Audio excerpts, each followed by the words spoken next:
Hello बच्चा party, welcome to my YouTube channel. मैं हूं कैलाश शर्मा। बच्चों आज आप लोगों के लिए एक बहुत छोटा सा टॉपिक लेके आया हूं, दैट इज द प्रिज्म। बच्चों इस छोटे से वीडियो में प्रिज्म के सारे फॉर्मूला, सारा थ्योरी का रिवीजन करवा दूंगा। जो भी जेईई मेन में आप लोगों से पूछा जा सकता है बच्चों, सब कुछ कवर हो जाएगा।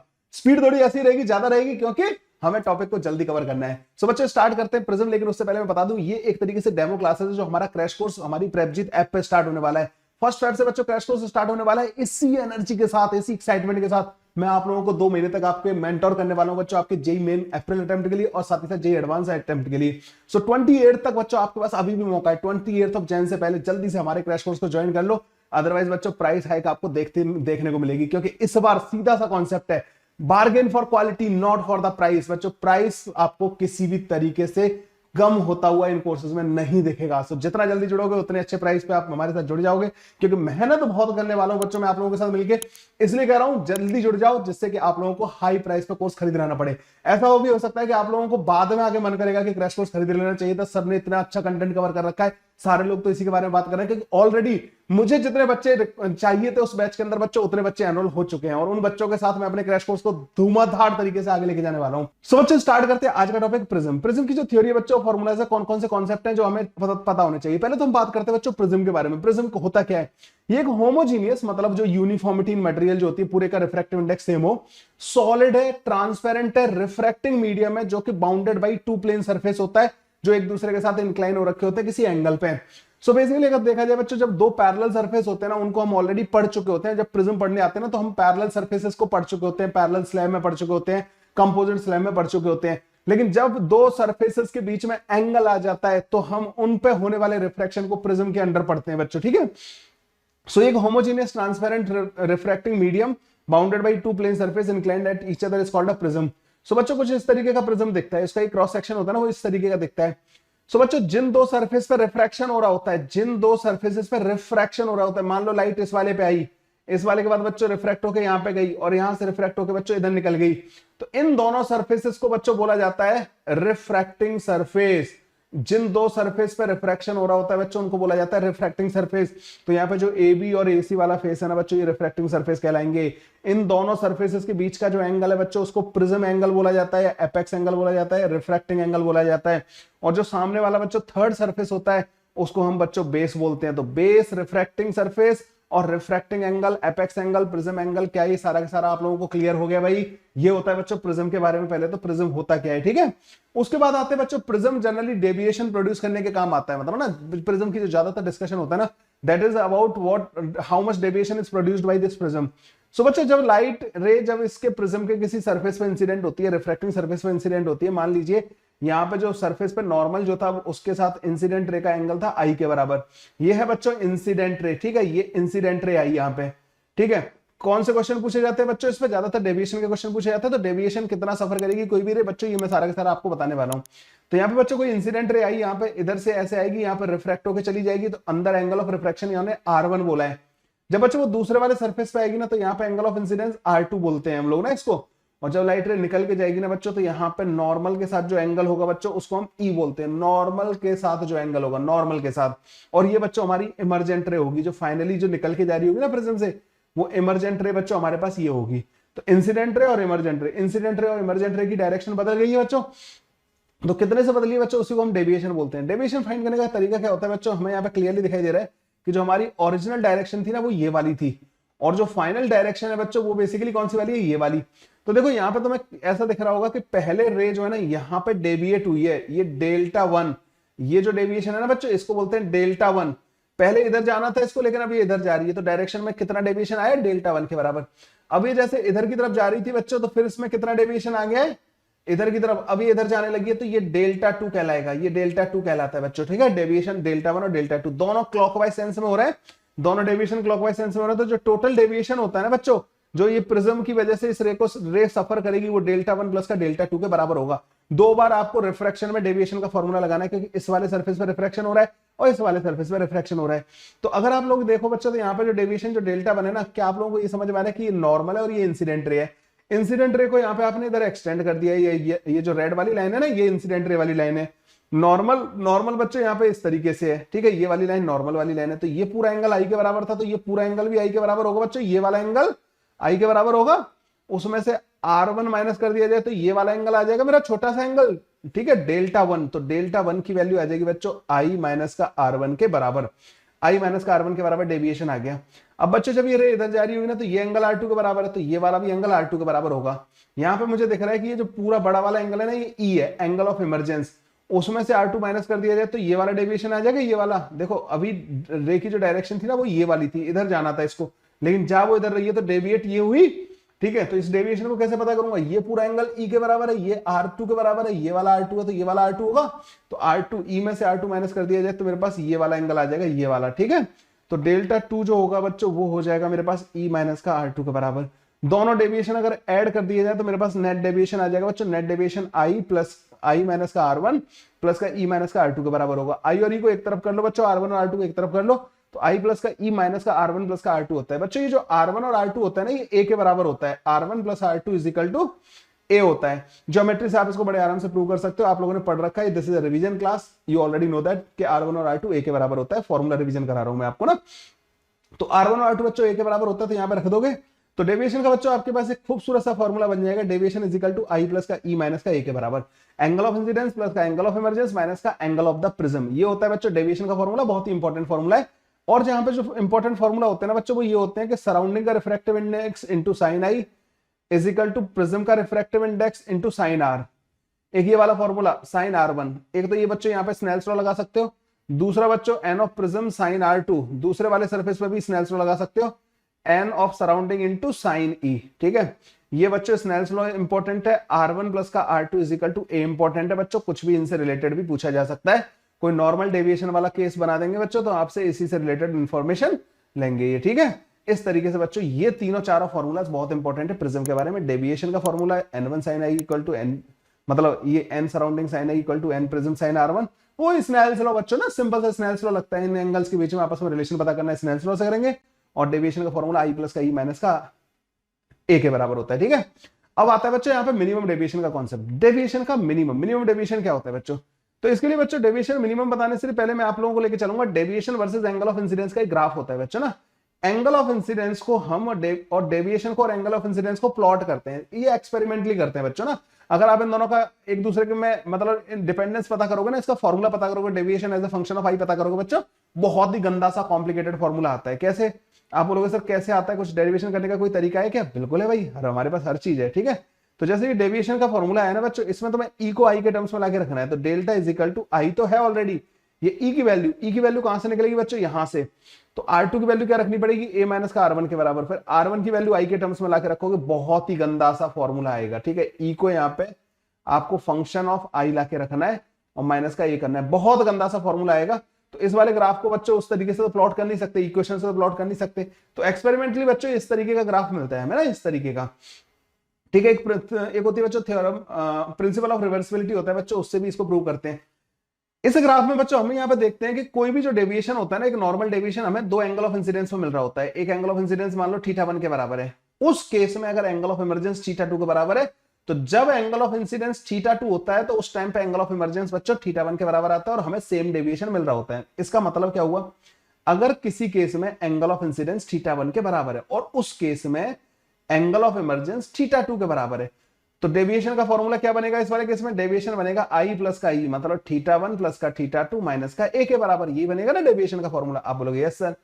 अब आपने एंगल ऑफ इंसिडेंस को मान लो θ2 ले लिया, मतलब ना उस रे को उल्टा भेज दिया, मतलब ना जो जिस पाथ पे गई थी ना, ऐसे गई फिर प्रिज्म के अंदर फिर इधर निकलेगी। अब अगर आप उसको उल्टा भेजोगे तो वो सेम पाथ रिट्रेस करेगी, डेविएशन सेम आएगा, सेम अमाउंट में डेविएट होगी। तो मतलब जब आपने आई, अब जो पहले ई था ना, अब वो आई का काम करेगा क्योंकि आपने रे को उल्टा भेजा है, तो अब आपका आई जो θ2 बन जाएगा। तो अब इमरजेंट एंगल क्या हो जाएगा, ई क्या हो जाएगा बच्चों, θ1 के बराबर हो जाएगा। अब जो डेविएशन होगा अगेन θ1 प्लस का θ2 माइनस का ए के बराबर आ जाएगा। ठीक है, तो डेविएशन बच्चों सेम आता है अगर जब आई और ई, जब आई को ई से रिप्लेस कर दो। मान लो जैसे सिंपल सा एक एग्जांपल लेता हूं, किसी एक केस में जो है ना आई जो है 30 डिग्री था और ई उसमें मान लो 45 डिग्री था। ठीक है, तो जब आप आई 45 डिग्री रखोगे ना तो ई उस टाइम पे 30 डिग्री आएगा और डेविएशन दोनों केस में सेम आएगा। तो आई के मतलब आई का एक वैल्यू है, ई का एक वैल्यू है। जब ई को आप ई की जो वैल्यू है उसको आई मान लोगे ना, तो यहाँ पे आई की जो वैल्यू थी वो ई की वैल्यू बन जाएगी, डेविएशन सेम आता है। यहाँ पे बच्चों क्लियरली लिखा हुआ भी है कि आई जब θ1 के बराबर होगा, ई θ2 के बराबर होगा, तो वही डेविएशन मिलेगा जब आई θ2 होगा ना, तो उस केस में ई θ1 के बराबर आ रहा होगा। एक ऐसा एंगल होता है बच्चों जिसमें आई और ई बराबर हो जाते हैं, मतलब ना आई और ई बराबर हो जाते हैं। जैसे आप ऐसे चलोगे ना इधर की तरफ चलोगे तो देखो ये आई बढ़ा यहाँ पे, तो ई की वैल्यू घटी होगी, क्योंकि ई की वैल्यू जो है यहाँ पे आ रही होती है हमारे पास, ठीक है, ई की वैल्यू घटी होगी। बाद में बच्चों जब मिनिमम डेविएशन आता है ना, जहां पे डेविएशन जब मिनिमम आता है, ये डेल्टा मिनिमम वाला केस है, यहाँ पे क्या हो जाता है, आई और ई दोनों बराबर हो जाते हैं, आई और ई दोनों के दोनों बराबर हो जाते हैं in case of minimum deviation. तो मिनिमम डेविएशन बच्चों एक स्पेशल केस होता है जिसमें आई और ई बराबर हो जाते हैं। सो जब आपको मिनिमम डेविएशन पता करना हो ना, तब आई और ई बराबर लेने होते हैं, ठीक है, सेम एंगल, मान लो थीटा नॉट के बराबर है। इन दैट केस बच्चों डेविएशन क्या आएगा, मिनिमम के बराबर आएगा। उस डेविएशन मिनिमम को क्या बोल रहा हूं मैं, डेल्टा मिनिमम, ठीक है। जब आई और ई बराबर होंगे तो तुम्हें पता है कि R1 और R2 भी बराबर आएंगे। देखो यहाँ पे ये जो आई है ना और ये ई है बराबर होंगे तो R1 और R2 भी बराबर हो जाएंगे, ये भी दोनों बराबर हो जाएंगे। देखो ये वाली चीज और ये वाली चीज एक ही होगी, तो ये वाली और ये वाली भी एक हो जाएगी। तो R1 और R2 का सम होता है ए के बराबर, तो R1 और R2 उस केस में a/2 के बराबर होते हैं। यहाँ पे आप ये फॉर्मूला लगा सकते हो कि सराउंडिंग का refractive index into sine theta not. Theta naught क्या है बच्चों, ये एंगल ऑफ इंसिडेंस। जिस केस में मिनिमम डेविएशन आ रहा होता है ना, उस केस में जो एंगल ऑफ इंसिडेंस है मैं उसको थीटा नॉट बोल रहा हूं, ठीक है। तो जब थीटा नॉट पर लाइट रे आप इंसिडेंट कराओगे तो अंदर वो a/2 पर रिफ्रैक्ट होगी, क्योंकि आई और ई इस केस में बराबर हो रहे होंगे, R1 R2 बराबर हो रहे होंगे, मतलब a/2 के बराबर हो रहे होंगे। तो N of surrounding sine theta naught is equal to N of prism sine a/2 के बराबर हो जाता है बच्चों ना। अब हमें पता है कि मिनिमम डेविएशन का फॉर्मूला हमारे पास है, डेल्टा का फॉर्मूला है हमारे पास ना, आई प्लस का ई माइनस का ए के बराबर। अब हमें ये पता है कि जब आई और ई बराबर होते हैं और थीटा नॉट के बराबर होते हैं तो डेविएशन मिनिमम होता है। तो डेविएशन मिनिमम क्या आ जाएगा, यहाँ पे थीटा नॉट, यहाँ पे थीटा नॉट रख दो, 2 थीटा नॉट माइनस का ए के बराबर आ जाएगा, ठीक है। यहां से बच्चों थीटा नॉट की वैल्यू कैलकुलेट कर लेते हैं। थीटा नॉट की जो वैल्यू आएगी ना बच्चों, वो डेल्टा मिनिमम प्लस का ए डिवाइडेड बाई 2 के बराबर आएगी। उस थीटा नॉट की वैल्यू को बच्चों यहाँ पे अंदर ले जाकर रख दो। तो N of surrounding into sine delta minimum plus A divided by 2 is equal to N of prism sine a/2 के बराबर आ जाता है। यहां से बच्चों N of prism divide by N of surrounding का एक फॉर्मूला बनता है, sine delta minimum plus A divided by 2 divided by sine a/2। This is a very important formula बच्चों ना, इस पर 3 या 4 बार क्वेश्चन आया है। एक क्वेश्चन तो मैंने भी कवर किया है आज के सेशन में, ठीक है।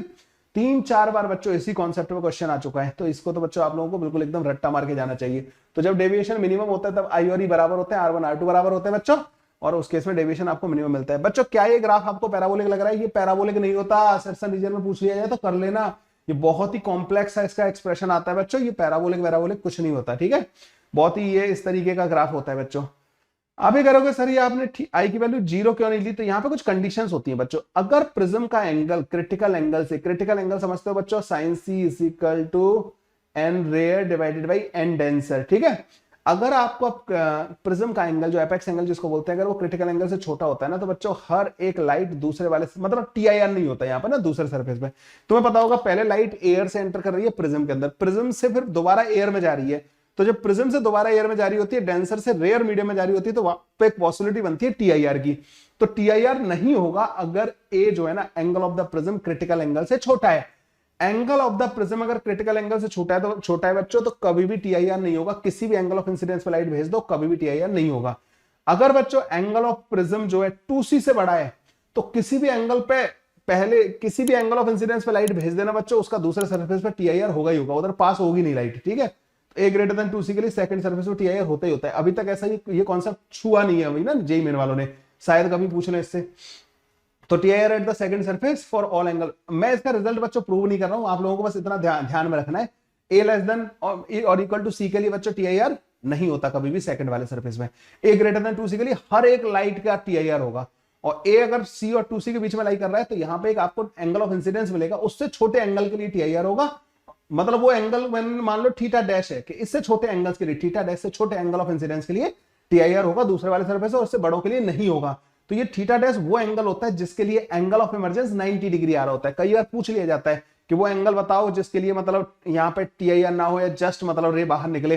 तो बच्चों एंगल ऑफ इमरजेंस जब 90 डिग्री हो तो उधर से सॉल्व करते हुए आना, and you will get the theta dash. Theta dash की वैल्यू आप पता कर लोगे। आप बोलोगे सर उधर से कैसे सॉल्व करूंगा, भाई ई को 90 रख लेना, उसके हिसाब से R2 कैलकुलेट कर लेना। अब R1 जो होता है A माइनस का R2 के बराबर होता है, फिर यहाँ पे स्नेल्स लॉ लगा देना, sine I N sine I equal to N of prism sine R1, ठीक है, ऐसे करना होता है, ठीक है। स्नेल्स लॉ बहुत काम आता है बच्चों, ये कंडीशन याद रखोगे तुम लोग जो है, ओके।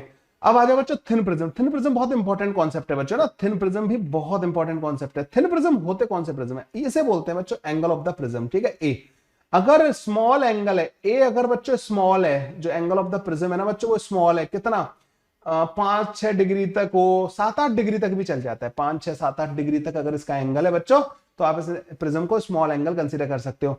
तो बच्चों स्मॉल एंगल के केस में ना डेल्टा मिनिमम की जो वैल्यू होती है ना, वो a times mu relative minus का 1 के बराबर होती है। सबसे ज्यादा यूज होने वाला ये वाला फॉर्मूला है। अगर बच्चों एंगल ऑफ इंसिडेंस स्मॉल हो, इंसिडेंस मतलब लाइट रे ऑलमोस्ट 0 एंगल पे आ रही है बच्चों ना, मतलब एंगल छोटे एंगल पे आ रही है लाइट रेस ना, यहाँ पे नॉर्मल के साथ जो एंगल है ना इंसिडेंट रेस का, वो मान लीजिए बहुत छोटा है, मतलब ना वो भी 2-4-5 डिग्री के बराबर ही है। तो बच्चों ये वाला अगर आई अगर छोटा है, तो यहाँ पे तुम्हें पता है कि R1 और R2 का सम जो है a के बराबर होता है, तो R1 और R2 भी छोटे होंगे क्योंकि a छोटा है। तो बच्चों फिर सारे डेविएशन, ठीक है, इन दैट केस मतलब अगर छोटे एंगल पे छोटे एंगल ऑफ इंसिडेंस पर रेज आ रही है बच्चों, तो डेविएशन का ही फॉर्मूला बच जाएगा आपके पास a times mu relative minus का 1। आप बोलोगे सर इन दोनों में डिफरेंस क्या है? देखो ये फॉर्मूला हमेशा वैलिड है, इसके लिए एंगल ऑफ इंसिडेंस आपको चेक ही नहीं करना है कि कौन सा एंगल ऑफ इंसिडेंस पे आ रही है। इसके लिए आपको चेक करना पड़ेगा बच्चों कि एंगल ऑफ इंसिडेंस छोटा होना चाहिए, तभी आप ये डेविएशन लिख पाओगे। तो this is the formula of all deviation and this is the formula of minimum deviation, ठीक है। इसमें कंडीशन है कि incidence angle of incidence small होना चाहिए, मतलब इतना ज्यादा हमें डेप्थ में जाके देखने की जरूरत नहीं पड़ती है। आप डायरेक्ट मतलब कई बार ये वाला फॉर्मूला यूज कर रहे होते हो, deviation is equal to a times mu relative minus का 1 के बराबर बच्चों हमारे पास प्रिज्म का एंगल ऑफ डेविएशन आ जाता है। अब बच्चों प्रिज्म इमेज फॉर्मेशन करता है, मतलब ना स्मॉल प्रिज्म जो होता है ना, उससे इमेज फॉर्मेशन कैसे होता है उसके बारे में थोड़ा सा हम बात कर लेते हैं। सो बच्चों यहाँ पे एक ऑब्जेक्ट रखा हुआ है, ठीक है, और ये एक प्रिज्म है बच्चों जिसका एंगल a के बराबर है और रिफ्रैक्टिव इंडेक्स बच्चों म्यू के बराबर है, ठीक है, स्मॉल एंगल प्रिज्म है, ठीक है। यहां से बच्चों हम बहुत सारी रेज भेजेंगे। तो पहली रेज मैंने यहाँ पे भेजी बच्चों, मान लीजिए ये जो डिस्टेंस है ना ये x0 के बराबर है, और इसका इमेज जो बन रहा है ना बच्चों यहाँ पे बन रहा है, और वो डिस्टेंस बच्चों d के बराबर है, तो हम d की वैल्यू कैलकुलेट कर रहे हैं, ठीक है। तो बच्चों यहाँ पे मैंने जो एक बिल्कुल बेस पे भेजी रे, तो बेस वाली रे क्या होगी, यहाँ पे ऐसे करके डेविएट हो जाएगी, और ये जो डेविएशन होगा ना बच्चों ये डेल्टा के बराबर होगा, ठीक है। तो डेविएशन जो होगा बच्चों इस वाली रेखा वो डेल्टा के बराबर होगा, इधर डेविएट होकर चली जाएगी, ऐसे जाती हुई दिखाई देगी। तो ये आती हुई कहां से दिखाई देगी, कहीं इधर से आती दिखाई देगी। फिर मैंने दूसरी रे भेजी बच्चों थोड़े से ऊपर की तरफ, वो डेविएट होके जाना तो उसको इधर की तरफ था, लेकिन सेम डेविएशन आएगा क्योंकि डेविएशन का फॉर्मूला हम लोग यहाँ पे यूज करेंगे a टाइम्स म्यू माइनस का 1 के बराबर। मैंने बोला था कि जब थिन प्रिज्म हो तो डेविएशन का ये फॉर्मूला यूज कर लेना, इतना मतलब ज्यादा सोचना नहीं है आपको ना उसके लिए कि स्मॉल एंगल ऑफ इंसिडेंस है या नहीं है। तो सेम डेविएशन होगा बच्चों यहाँ पे भी, डेविएशन के बाद ये इधर चली जाएगी। जब आप इसको एक्सटेंड करोगे ना और इसको एक्सटेंड करोगे तो ये दोनों रेज यहाँ से आती दिखाई देंगी। तीसरी भी बना सकते हो आप लोग, तीसरी वाली ऐसे निकल जाएगी, मतलब ना ये भी डेविएट हो जाएगी, इधर की तरफ भी डेविएट होंगी, तीनों का तीनों सेम अमाउंट से। तो जब आप इसको एक्सटेंड करोगे बच्चों तो यहां से आती दिखाई देगी बच्चों ना। तो बच्चों ये तीनों रेज जो है ना हमें यहां से आती दिखाई देंगी, मतलब ये इमेज बन गया इस ऑब्जेक्ट का, इस प्रिज्म ने यहाँ पे इमेज बना दिया। ये एंगल डेल्टा के बराबर है, तो बच्चों ये वाला एंगल क्या होगा, डेल्टा के बराबर होगा। अभी तक ये कॉन्सेप्ट टच नहीं हुआ है, लेकिन ये फ्रैक्शनल बाइप्रिज्म का कॉन्सेप्ट है बच्चों, और ये जेईई मेन में मतलब जल्दी ही पूछा जाना चाहिए, ठीक है। ये एंगल डेल्टा के बराबर, तो ये भी डेल्टा के बराबर होगा। तो क्या यहाँ पे आप देख पा रहे हो d/x0 जो है 10 डेल्टा के बराबर होगा, और डेल्टा बच्चों जनरली छोटा ही है, ये छोटा है स्मॉल है, तो ये भी स्मॉल होगा। और अगर ये छोटा है तो बच्चों 10 डेल्टा किसके बराबर आ जाएगा, करीब करीब डेल्टा के बराबर आ जाएगा। और डेल्टा की वैल्यू क्या है बच्चों, a टाइम्स म्यू माइनस का 1 के बराबर। तो यहां से d की वैल्यू कितनी आ जाएगी बच्चों, d=x0a म्यू माइनस का 1 के बराबर आ जाएगा। बच्चों ये वाला फॉर्मूला याद रखना है, प्रिज्म के द्वारा जो इमेज फॉर्मेशन होता है, ध्यान रखना बच्चों, कुछ नया सीखने को मिला। अब देखो ये क्वेश्चन बच्चों 3 बार तो मैंने पीवाईक्यूज में कवर किया है, 30 क्वेश्चन मैंने पीवाईक्यू के रिकॉर्ड किया, उसमें 3 बार ये रिपीट हुआ है प्रिज्म का question. The refracting angle of the prism, जो एंगल ऑफ द प्रिज्म होता है ना बच्चों ए दे रखा है, and the refractive index of the material of the prism दे रखी है इन्होंने। रिफ्रैक्टिव इंडेक्स जो एन है ना बच्चों वो हमारे पास cot a/2 के बराबर दे रखी है। Then the angle of the minimum deviation, delta minimum की वैल्यू पूछ रहे हैं।